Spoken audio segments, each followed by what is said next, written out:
Hello，各位好，我是 Revision Lab 收诊所的阿修，欢迎来到我的频道。如果你是第一次看我们影片，记得先点击下方订阅按钮，再打开旁边小铃铛，这样每次有新影片，你都会第一时间收到通知。也帮我按个赞，让 YouTube 知道你喜欢这种类型的内容。谢谢大家，我们现在正式开始。OK， 我们今天来聊一个超级酷的主题，来问大家一个问题哦，你有没有想过，你每天拿在手上的手机里面的语音助理，不管是 Siri 还是 Google 助理，你叫它设闹钟、查天气，又或者你打开 Netflix， 它推荐给你的影集，哇，怎么会这么准？比你男朋友还懂你，对吧？甚至是你用人脸辨识解锁手机，这些我们现在觉得理所当然的 AI 技术，它们最底层、最核心的那个思想，源头竟然可以追溯到70年前，而且还是物理学家在实验室里研究一块磁铁的物理模型，听起来是不是很扯？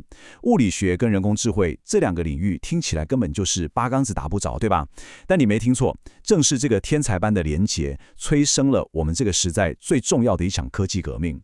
今天这支内容，我们就要来好好拆解这个跨越了半个世纪的精彩故事。这一切的一切，都要从2024年的诺贝尔物理学奖说起。得主是这两位大学者 John Hopfield 还有 Geoffrey Hinton， 他们被媒体、被学术界称为是 AI 教父。我跟你说，这个称号绝对是名副其实，一点都不夸张。因为早在40多年前，也就是1980年代，那个时候个人电脑才刚刚萌芽，大部分的电脑还跟个大冰箱一样大，网络也还不普及的年代，他们两位就奠定了现代 AI 最关键的理论基础。他们当时提出的想法，在很多人眼里，说实话，根本是天方夜谭，太疯狂了。但历史证明，正是这些当年看起来疯狂的想法，才有了我们今天生活中无所不在的 AI。好，话不多说，我们先来看看第一位大神 John Hopfield 的故事。我们先来聊聊 John Hopfield。他是一位非常非常特别的科学家，你看他的整个学术生涯基本上就是一个跨界之王。他不是那种一辈子只钻研一个非常狭窄问题的学者，不是。他对这个世界充满了无限的好奇心，正是因为这种特质，才让他能够做出别人想都想不到的惊人突破。这句话是 Hopfield 的核心理念，也是他一生的写照。他说，在科学上你能取得什么成就，最关键的决定因素就是你选择了什么问题。这句话真的超有智慧，值得我们每个人，不管你是不是做研究的，都好好想一想。他认为，大多数的科学研究都只是在别人昨天工作的基础上，再往前推进一小步，做一些微小的改良。这当然也很重要，对，积少成多。但真正伟大的科学，来自于你敢不敢去挑战一个真正重要、真正困难，甚至在当下看起来根本无解的大问题。而他自己就是这个理念的最佳实践者。我们来看一下他的履历，你就会知道他有多不务正业。1960年代，他研究的是固态物理，也就是半导体的合金科学，这个很正常，对吧？物理学家嘛。但到了60年代末，他突然对生命现象产生了浓厚的兴趣，就跑去研究生物物理学，研究我们血液里的血红素是怎么携带氧气的。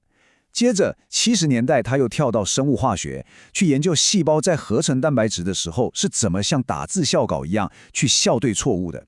最后到了80年代，他才一头栽进神经科学，开始研究大脑的类神经网络。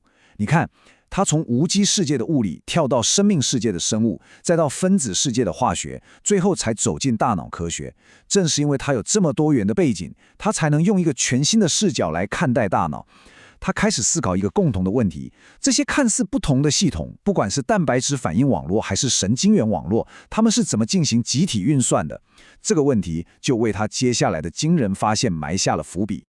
好了，重点来了。Hopfield 当时想用他熟悉的物理模型来解决一个我们每天都会遇到的问题，叫做联想记忆。什么是联想记忆？定义很简单，就是一种记忆系统，当你回忆起一部分资讯的时候，会自动触发相关资讯的提取。听起来有点抽象，对吧？没关系，我们来看一个超级生活化的例子，你马上就懂了。比如你在路上看到一个很久没见的朋友，你看到他的脸，脑中就会叮一声，自动浮现他的名字。反过来也一样，当有人提到这个朋友的名字时，你的脑海里是不是也会立刻浮现他的长相？这种看到脸想到名字，听到名字想到脸的双向连结，就是联想记忆最经典的例子。或者像你闻到一股烤面包的香味，哇，瞬间就想起了小时候巷口那家面包店的画面，还有老板娘亲切的笑容。Hopfield 就想，我们的大脑到底是怎么办到这件事情的？他想用数学和物理为这个神奇的过程建立一个扎扎实实的模型。接下来这点超级重要，也是他能拿诺贝尔奖的关键。有一天 Hopfield 突然灵光一闪，他意识到他以前在固态物理学学到的，用来描述一种叫做自旋玻璃 （spin glass） 的特殊磁性材料的数学模型，竟然可以用来描述大脑的记忆网络。这真的是一个天才般的类比。自旋玻璃是什么？其实不重要，你只要把它想象成是由成千上万个微小的指南针所组成的混乱系统。每个小指南针可以指向上或下，而且它们会互相影响。旁边的指上可能就会影响它也指上。Hopfield 多想，大脑里的神经元不也一样吗？成千上万的神经元可以是兴奋或抑制的状态，这不就像是指南针的上下吗？而且它们也透过突触互相连结、互相影响，形成一个无比复杂的网络。这个连结真的太漂亮了。于是他提出了这个模型，后来就被命名为霍佩尔的网络 （Hopfield Network）。它的运作原理可以用一个非常漂亮的物理比喻来解释。第一步，它为整个神经网络的每一个可能状态都定义了一个能量值。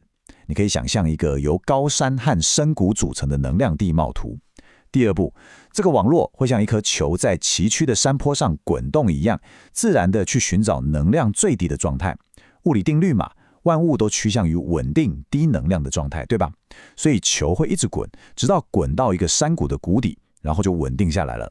第三步也是最神奇的地方，这些能量最低的山谷就代表了一个一个稳定完整的记忆。所以当你看到一张朋友的模糊照片，这个模糊的状态就像是把球放在半山腰上，是一个不稳定高能量的状态。这个网络就会自动滚动，最后停在最接近的那个山谷，而那个谷底就对应着那张清晰完整的脸。这个过程就完成了从部分资讯还原完整记忆的联想。大家想想看，这是不是有点像我们玩填字游戏？给你几个字母，你的大脑就会自动去寻找最符合的那个单字，那个最稳定的答案。Hopfield 就是用物理学的能量最小化原理，完美解释了心理学的联想记忆。Hopfield 用物理学为 AI 打造了一个可以储存和提取记忆的硬体框架。但光有记忆还不够，对吧？机器还需要学会理解和学习。这时候，我们的第二位主角 Geoffrey Hinton 就登场了他把 Hopfield 的模型带到了一个全新的高度，从单纯的记忆储存进化到更复杂的解释与学习。我们来简单比较一下这两个模型的目标，你就会知道 Hinton 的野心有多大。左边的 Hopfield 的网络目标是记忆储存，功能是内容定址记忆，意思就是你给他一部分内容，他帮你找出完整的内容。就像一个完备的图书馆员，你给他书名的一个字，他就能帮你找到整本书。而右边 Hinton 发展出来的波兹曼机 Boltzmann Machine 目标则是解释输入的资讯，它的功能是建立理解。它更像一位侦探，看到一些零散的线索，他要去推敲出背后到底发生了什么事。所以 Hopfield 的网络是回答这是什么，而 Hinton 的网络是回答这可能代表什么意思，层次完全不一样了。为了说明他想解决的问题，辛腾用了一个非常有名的例子，叫做内克尔方块。大家现在可以盯着荧幕上这个图，它就是几条线画出来的一个立方体。但神奇的是，你的大脑可以在两种 3D 解释之间来回切换，对吧？你可以把它看成是从左上方往下看的方块，但你看久一点，它又会突然翻转，变成从右下方往上看的方块。大家可以试试看，是不是可以自由切换？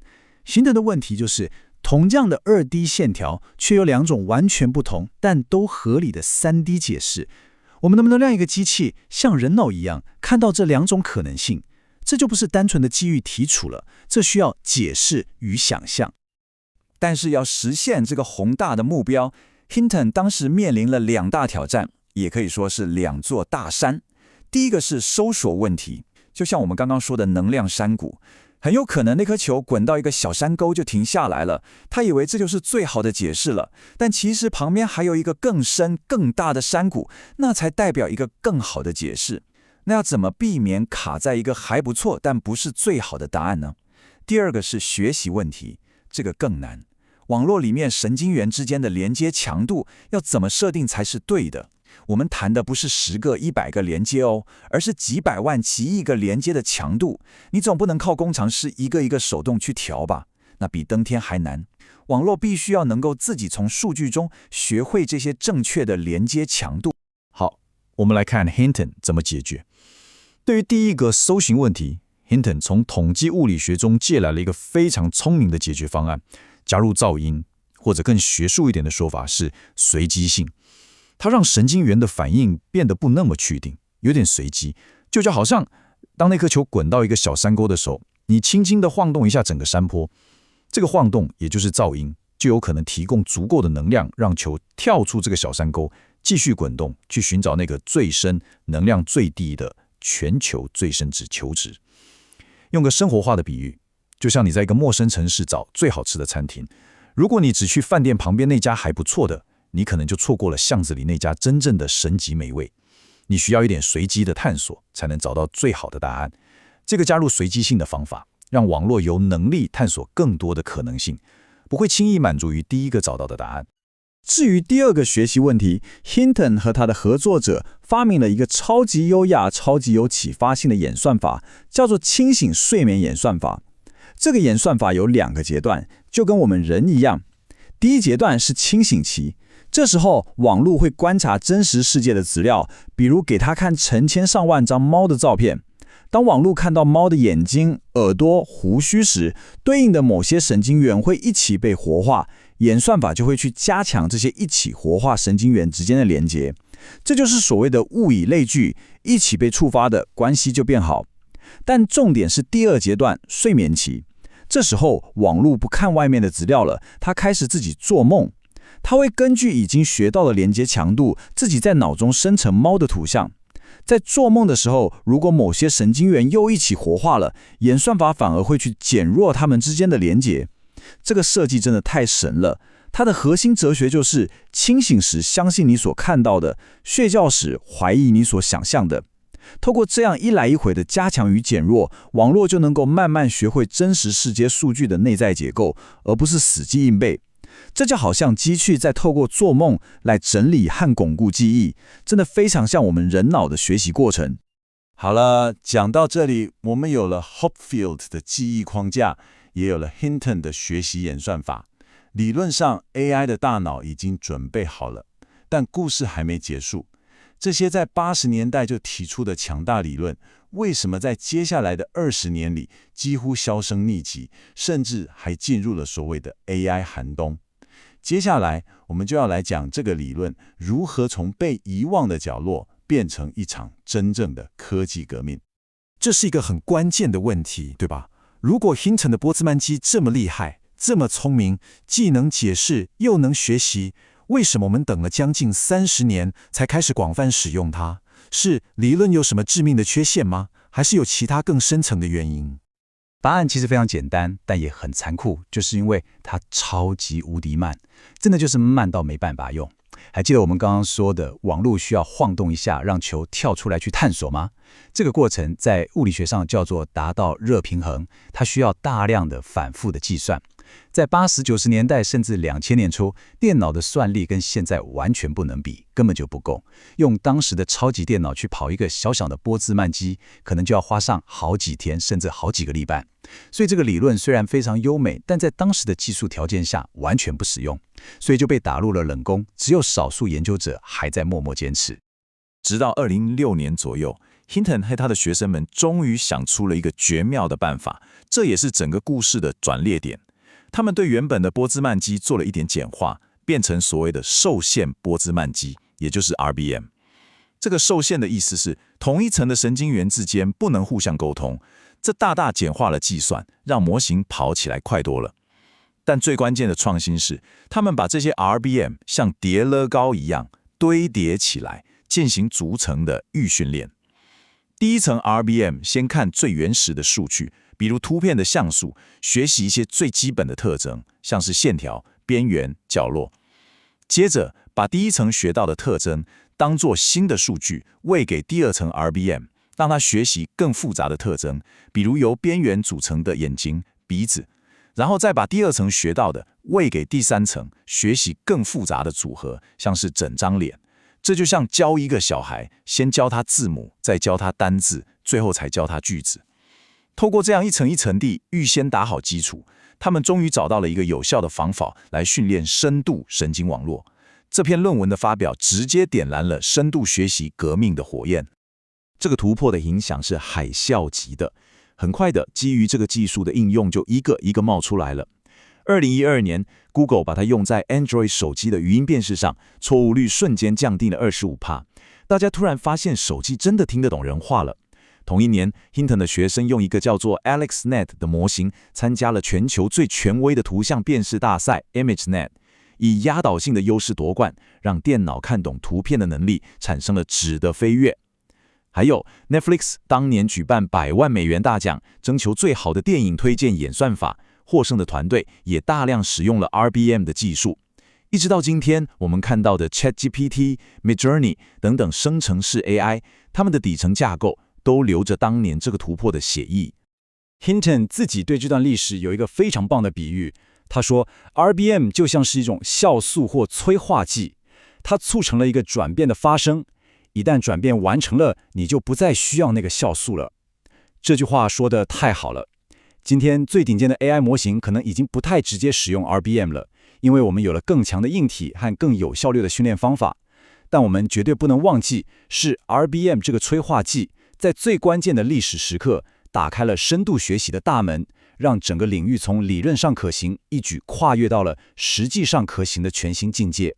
没有这个催化剂 ，AI 革命可能还要晚很多年才会发生。